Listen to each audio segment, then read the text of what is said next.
Hello my dear students, how are you? This is Sachin Mishra. Today we are going to study an important topic from the chapter number 1 and that is features or nature of coordination. चलिए फिर हम लोग start करते हैं, समझते हैं features of coordination आखिर कौन कौन से हो जाएंगे। तो सबसे पहले पॉइंट की अगर बात की जाए तो सबसे पहला पॉइंट जैसे कि कोऑर्डिनेशन इंटीग्रेट ग्रुप एफर्ट्स, ठीक है, जैसे कि आपने मीनिंग में भी पढ़ा था। तो यहाँ पे हम क्या बोल सकते हैं कि the concept of coordination always applies to group efforts. Coordination का कॉन्सेप्ट है वो हमेशा ग्रुप एफर्ट्स पे अप्लाइज होता है, ठीक है। अगर किसी ऑर्गेनाइजेशन में सिंगल एक बंदा काम कर रहा है तो फिर वहाँ कोई कोऑर्डिनेशन की जरूरत नहीं है, समझ रहे। जहाँ पे ग्रुप ऑफ पर्सन्स काम कर रहे हैं तो वहाँ पे उनकी एक्टिविटीज़ में कोऑर्डिनेशन की रिक्वायरमेंट होती है।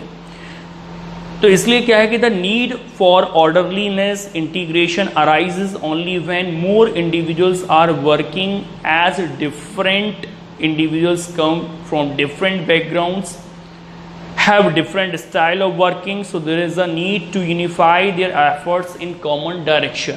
क्योंकि जितने भी एम्प्लॉयज़ हैं सब अलग अलग बैकग्राउंड से आते हैं, अलग अलग रीजन से आते हैं और अलग अलग उनकी थिंकिंग भी होती है। तो इसलिए क्या है कि उन सभी के एफर्ट्स को एक कॉमन डायरेक्शन में लगाने की रिक्वायरमेंट होती है, ऑर्डरलीनेस करने की रिक्वायरमेंट होती है। तो इसलिए वहाँ पे कोऑर्डिनेशन की रिक्वायरमेंट होगी। क्लियर। तो कोऑर्डिनेशन की रिक्वायरमेंट कहाँ है? जहाँ पे ग्रुप एफर्ट्स हों और ग्रुप एफर्ट्स को इंटीग्रेट करने की ज़रूरत हो। क्लियर। अब आते हैं सेकंड पॉइंट पे। तो सेकंड क्या है कि इंश्योर यूनिटी ऑफ एफर्ट्स, यानी कि coordination ensures unity of efforts, कि जो एफर्ट्स हैं उनको यूनिफाई करना, ठीक है। तो coordination always emphasis on unifying the efforts of different individual because conflicting effort may cause damage to the organization. क्योंकि अगर एफर्ट्स में कन्फ्लिक्ट होगा तो उससे ऑर्गेनाइजेशन पे एडवर्स इफेक्ट पड़ेगा। The main aim of every manager is to coordinate the activities and function of all department और all individual to common goal.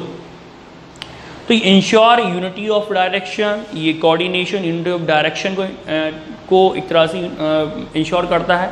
Unity of direction के बारे में जैसे बात करें तो यहाँ पे जितने भी डिफरेंट एम्प्लॉयज़ हैं उन सभी के एफर्ट्स को एक कॉमन डायरेक्शन में लगाना for the achievement of organisation goal, जिससे ऑर्गेनाइजेशन के जो गोल हैं वो अचीव हो सकें।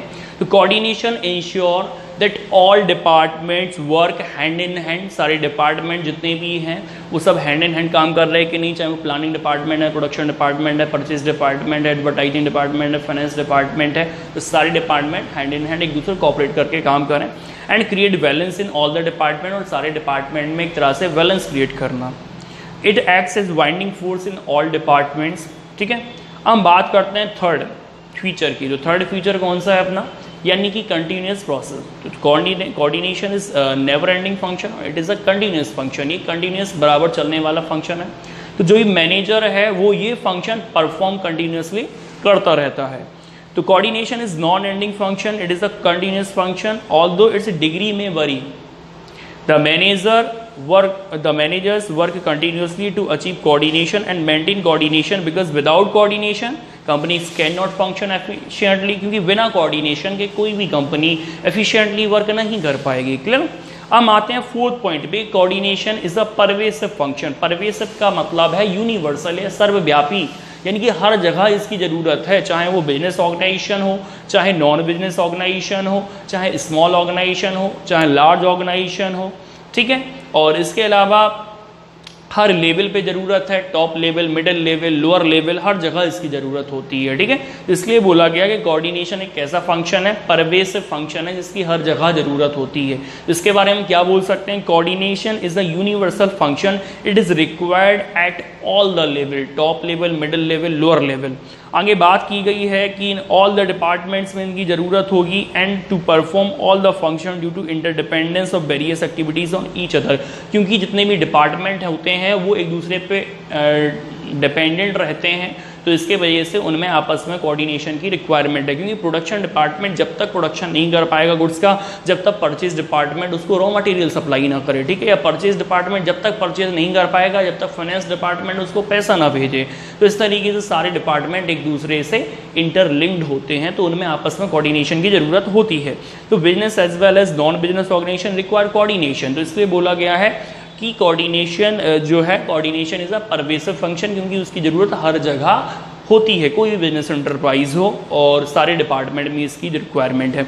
आगे बात की गई है coordination is the responsibility of all the manager, ये केवल टॉप लेवल का काम नहीं है, केवल मिडिल का काम नहीं है, केवल लोअर लेवल का काम नहीं है, बल्कि यहाँ पे कोऑर्डिनेशन की रिस्पॉन्सिबिलिटी सभी मैनेजर की है, चाहे वो टॉप लेवल हो, चाहे मिडिल लेवल हो, और चाहे लोअर लेवल पे काम करने वाले हों, ठीक है। तो coordination is not the task of only top level manager, but manager working at different level try to coordinate the activities of organization. The top level try to coordinate the overall plan and policy, top level का काम क्या होता है कि जो plan and policy है उनको एक तरह से कोऑर्डिनेट करना। इसके अलावा मिडिल लेवल का काम क्या होगा, जो डिफरेंट डिपार्टमेंट्स हैं उनकी एक्टिविटीज़ को कोऑर्डिनेट करना। लोअर लेवल का काम क्या होगा कि जो वर्कर्स की एक्टिविटी है उनकी एक्टिविटीज़ को कोऑर्डिनेट करना। क्लियर। हम बात करते हैं इसका लास्ट फीचर, यानी coordinate is a deliberate function. Deliberate function बोला गया है कोऑर्डिनेशन को, तो इसमें हम क्या बोल सकते हैं कि every manager tries to coordinate the activities of organization to avoid confusion and cares, ठीक है। तो कन्फ्यूजन और केयर्स से, गड़बड़ी से बचने के लिए हर मैनेजर को कोऑर्डिनेशन की रिक्वायरमेंट होती है, जो डिफरेंट एक्टिविटीज़ को कोऑर्डिनेट किया जा सके। इसके अलावा without coordination effort of individual can not be united, और बिना एफर्ट्स के उनकी एक्टिविटीज़ को हम लोग यूनाइटेड नहीं कर सकते, इंटीग्रेट नहीं कर सकते। That's why performing various activities in the organization manager deliberately perform coordination function. तो मैनेजर को कोऑर्डिनेशन फंक्शन डिलिब्रेटली परफॉर्म करना होता है, ठीक है। तो इस तरीके से हमारा ये टॉपिक हो गया नेचर या फिर features of coordination. Thank you very much for watching my videos. Thank you everyone.